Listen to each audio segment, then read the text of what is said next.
Always choose to thrive. We ask the questions. What is needed in the world? Is that going to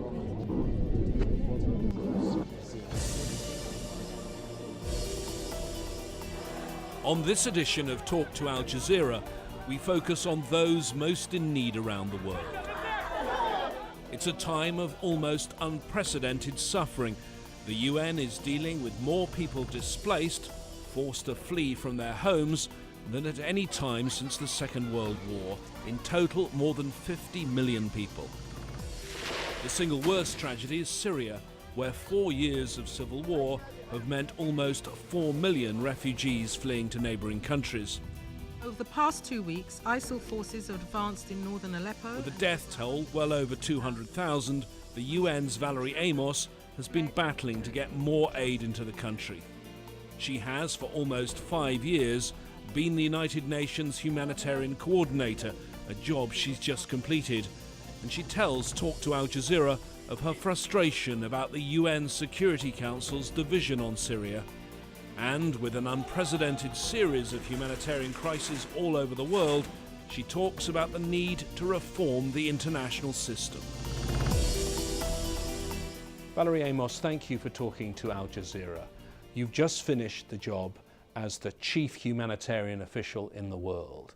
The UN is 70 years old. In terms of that history, how bad is the humanitarian situation right now? Oh, it's very bad. I think that if you look at what we have seen over the last few years, the rise in conflicts within countries and regions, the rise in what we call non-state armed groups and terrorist organizations, countries increasingly using their sovereignty as a way to prevent neutral humanitarian aid getting to the places where it needs to get to. The political differences that have really stopped the Security Council from taking the actions that they need to take to stop these conflicts from spreading, I think it's a very bad situation. You mention important parts of the humanitarian system there. Is the system currently able to cope? I think we're all feeling the strain, and certainly having just left this job, I can look back and see real creaks in the system with capacity, with every single organization moving people as the next crisis arises, but the one that they're dealing with at that time hasn't really come to an end. The fact that so much more of the work of humanitarian organizations is in conflict situations. It's now 80%. When I started the job in 2010, that figure was just over 60%, a huge rise in just 5 years. And in that time, the nature of those crises has become more and more protracted. They go on for longer and longer. So yes, the system needs reform. There needs to be more done on how to prevent conflict, more work with countries to prepare better for natural disasters, a lot more attention to peace and state building, in my view. You say you've done the job for almost 5 years. For a very large part of that time, one crisis was there all the time, and in many ways it's the worst one, the crisis of Syria. The first time you briefed the UN Security Council in Syria was after about a year of the fighting, about a year after the revolt against President Assad started. Then 1 million people needed humanitarian assistance. My understanding now is the figure is 12.2 million. The other figures are staggering. 220,000 people dead, 3.94 million refugees in neighbouring countries. Did you ever dream it could get this bad? Absolutely not. And I have real conflicting emotions, because on the one hand, I'm really proud of the work that humanitarian workers are able to do in Syria and in neighbouring countries. They face difficult and dangerous situations practically every single day. Volunteers for the Syrian Arab Red Crescent, for example, who have really faced loss of life. a lot of our Syrian staff, some of whom have been arrested, some of whom have disappeared. I mean, people every single day doing the best that they can for people in need. On the other hand, I feel a real sense of shame on behalf of the international community because we haven't done nearly enough. Yes, 5 million people a month are receiving food aid. What is that compared with over 12 million who need it? 4 million people have fled the country as refugees. We've all seen those appalling pictures of people on those boats trying to get to safety on the European continent, many losing their lives in the process of doing it. Countries like Lebanon, Jordan, Turkey that have taken millions of people and the impact that is having on already fragile communities.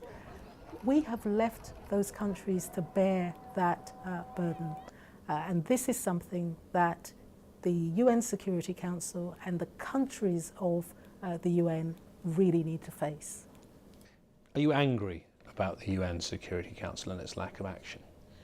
I'm frustrated, and I told the Council when I gave my last briefing to them on Thursday that I was extremely frustrated, and that although at times I had spoken to the Council in a very robust way, that I was glad that last year we managed to pass 3 Security Council resolutions that helped us on the humanitarian front. But I am still staggered that we have watched this crisis descend in the way that it has over the years, that the figures have mounted in the way that they have, that we take it almost as a given that there are thousands of people that are facing siege inside Syria. That means they can't leave the communities that they're in, aid can't get in, people are going hungry, some of them are starving, children malnourished, people not able to get the basic health care that they need. What kind of world are we living in where we have actually watched that unfold before our very eyes, and where you have a government that basically turned on a group of people who said, we would like a different kind of system, can you just think about a little democracy here? And that has become what they said it was when it started, and now that is being used as an excuse for inaction on the ground. You described after that Security Council meeting, you mentioned it's a government that targets its own civilians. And what does that say? That you have a government that targets its own civilians, and now, of course, it's become an even more desperate situation because you have huge parts of the country that are under the control of ISIL, a brutal, brutal organization, and we have seen the killing, the maiming, the destruction that they have wreaked inside Syria. We have nearly 8 million people, 7.6 million people inside Syria that are internally displaced.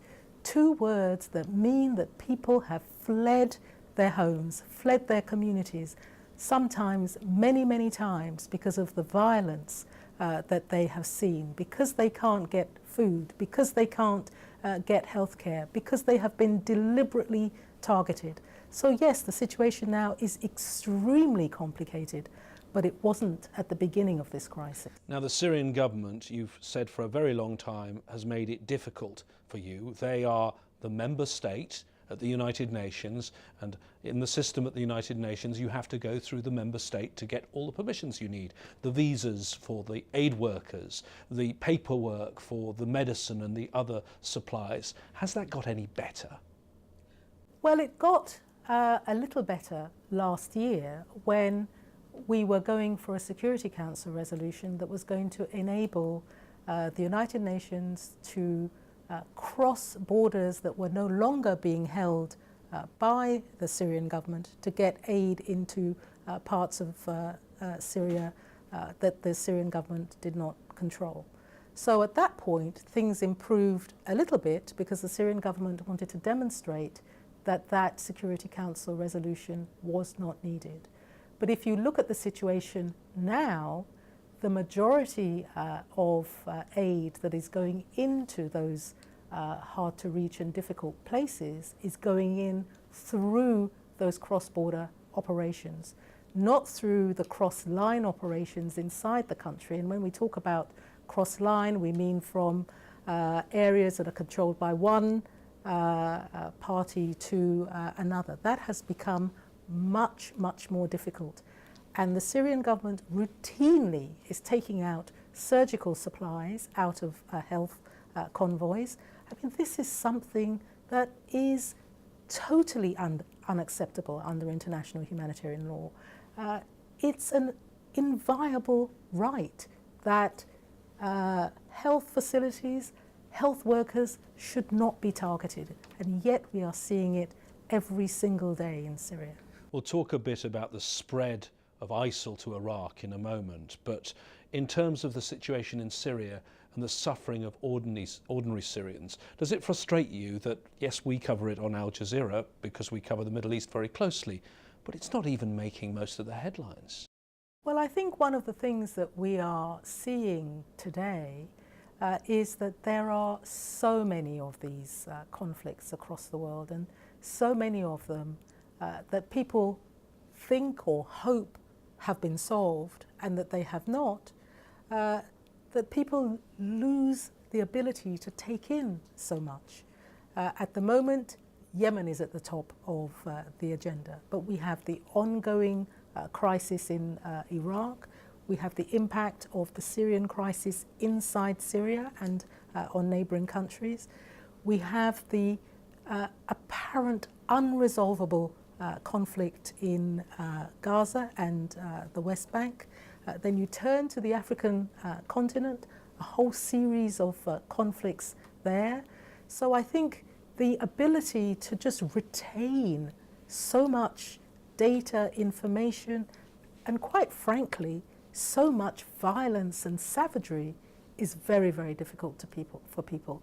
But I do hold on to one thing, which is that if you look at the scale of need, it is rising out of all proportion. If you look at the amount of money that is available, that continues to go up, but not to the same degree.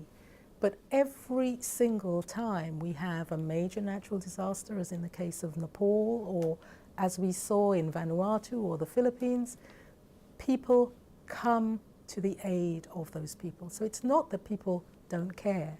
It's not that people are inhumane. It is just that they are looking to the political leaders to do something more. And I think people, quite frankly, are fed up that there are so many crises requiring a political solution and that those political solutions are not forthcoming. Coming back, as I said I would, to ISIL, tell me about the humanitarian situation in the area they control. And you mentioned some other crises. I suspect it's similar to the area controlled by Boko Haram. These two groups effectively control territory that's the size of a state. ISIL's territory is the size of the Netherlands. Is there any humanitarian help there at all? Well, several things have happened. As they move into a territory and take it over time people begin to leave and they will shift elsewhere. So when ISIL first started to take over territory inside Syria, there were millions of people in areas under their control. Those numbers are beginning to fall slowly, but that's because people move if they can. The other trend that we have seen is that initially they will allow the delivery of humanitarian aid, particularly healthcare, for example, but there are areas that they want to control right from the start. So the delivery of food aid, because they want to be able to show that this is a service that they can provide. They will stop education services. So you are cooperating with them in some provided.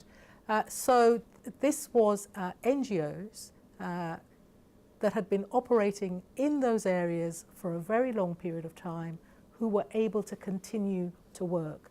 But over time, the space in which they have been allowed to work has shrunk and shrunk and shrunk, and now the majority of them are not able to work at all. So it wasn't UN organisations, but it was NGOs that have been doing work in those parts of Syria for a very long time. Let's move to Yemen. How bad is it there now? It's extremely bad because Yemen is a country which is very, very dependent on imports. Imports of food, imports of fuel to keep the hospitals going, to get basic supplies like water, the water pumping stations. So the fact that commercial ships have not been able to come into Yemen and dock has had a major impact on the country. The humanitarian situation as a result of the conflict is also extremely bad. The 5-day pause in the fighting enabled humanitarian supplies to get in, but not nearly enough for the scale of the need. And of course, the conflict has resumed. The Secretary-General has been very keen to get talks going between the different parties on the ground. Unfortunately, those talks are now postponed. I hope that they will happen as quickly as possible, because Yemen, as is the case in Syria and Iraq and elsewhere, requires a political solution. And the same situation in Libya. Yes, we're seeing the same situation in Libya. So many places that require the coming together, particularly of the permanent members of the Security Council, but also the countries in the region, to really come together and agree on the steps to a political solution. And one of the major frustrations that I have had is that the political differences between member states, particularly the permanent members of the Security Council, have precluded sometimes an ability to find that path, to find that political solution. You were a humanitarian in your last job, but you've been a politician as well. Absolutely. Do you think these problems could be solved if everyone got together? I do think that these problems could be solved. I'm not naive about this. I know why there are major political differences between countries. I've seen the power shifts that have happened in the world. What we're expecting the United Nations to do in 2015 is not what the United Nations was set up to do in 1945. And of course, in 1945, after the end of the Second World War, people remembered the horror of the war. They remembered why having an organization where countries could negotiate, could discuss, could debate, could try to find solutions, rather than moving to a situation of war, was so important. We've seen a significant shift since then. We've seen the balance of power shift between different countries. We've seen different regions of the world and countries in those regions become more important. But crucially, I think, we've seen a real challenge to the nation state. You know, the whole United Nations machinery is built on the basis of governments talking to governments. Well, we now have the rise in all of these armed groups and terrorist organizations, but we also have people that are talking directly to each other and basically leaving their governments out of the conversation. So a lot of governments are using the space of the United Nations to reassert their authority, to really press on the importance of their sovereignty, where what we need is a different kind of thinking, in my view, and greater accountability around these major humanitarian challenges. You cannot sign up, in my view, to the UN Charter, which puts people at its centre. A UN which values human rights. It's a rights-based, values-based organisation. And I think that there needs to be greater accountability between member states. This is an organisation where in addition to the huge systemic accountability mechanisms that exist, referral to the International Criminal Court, sanctions as endorsed by the Security Council, we need other accountability mechanisms as well. If children are being recruited into the military, if schools are being used as military bases, if doctors, nurses, health workers are being targeted, if health facilities are being targeted, what are the sanctions going to be? So I think that the accountability discussion needs to come down from the level of the major systemic to something that is much more concrete, and that governments and countries need to hold each other accountable. But how do you change a system set up by the victors of World War II when in effect, as they're the ones with the permanent seats at the UN Security Council, they're the ones with the real power, they can veto anything, when it looks like they don't want change? Well, first of all, I think that we focus too much on the veto and reform of the Security Council at the highest level, as it were. I think that there are a lot of other changes that we can make in the system that don't necessarily require a change with respect to the veto, because I think once you start there, the reform becomes very, very difficult. Last year, we were able to see 3 humanitarian resolutions agreed by the Security Council, by consensus, by all 15 members. I think the trick has got to be to find the things that everyone agrees on, and then having found the things that everyone agrees on, then to put the mechanisms in place that enable the accountability measures.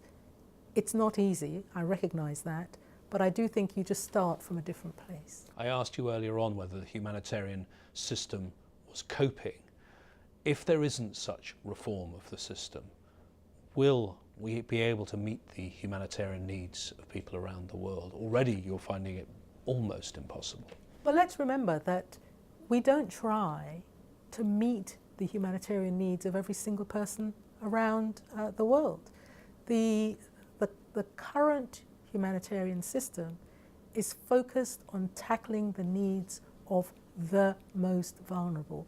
It means that there are millions of people that there is no attempt is made to help or support. So this year, for example, there are about 114 million people around the world in need of humanitarian assistance. There is no pretense that the UN and its partners are going to be able to meet the needs of all of those people. You try at the beginning of the year to think about the 50–60% that are most in need. And of course, there are some countries, because of the nature of the conflict or the nature of the crisis in those countries, where the numbers are much, much greater than others. But I've seen, just in the time that I was in this job, I saw the numbers rise and rise, for example, in Ukraine. I saw in Iraq, a country where we thought that Iraq was on a development trajectory, a country with its own resources, able to help itself. We suddenly, almost overnight, saw the situation change dramatically, and a major humanitarian effort was required across the system. So things can change very, very quickly indeed. And the system needs to change quickly? The system, of course, needs to change quickly. I think there has been progress. The system, as it were, however you define it, responds more quickly. There's less duplication. There is better coordination, but there's still a great deal to do. And that's why I think the Secretary-General's World Humanitarian Summit next year, the first ever, will be a major step in that reform process. And that is why the World Humanitarian Summit, which will be convened by the Secretary-General next year, is so important. Valerie Amos, thank you very much for talking to Al Jazeera. Thank you.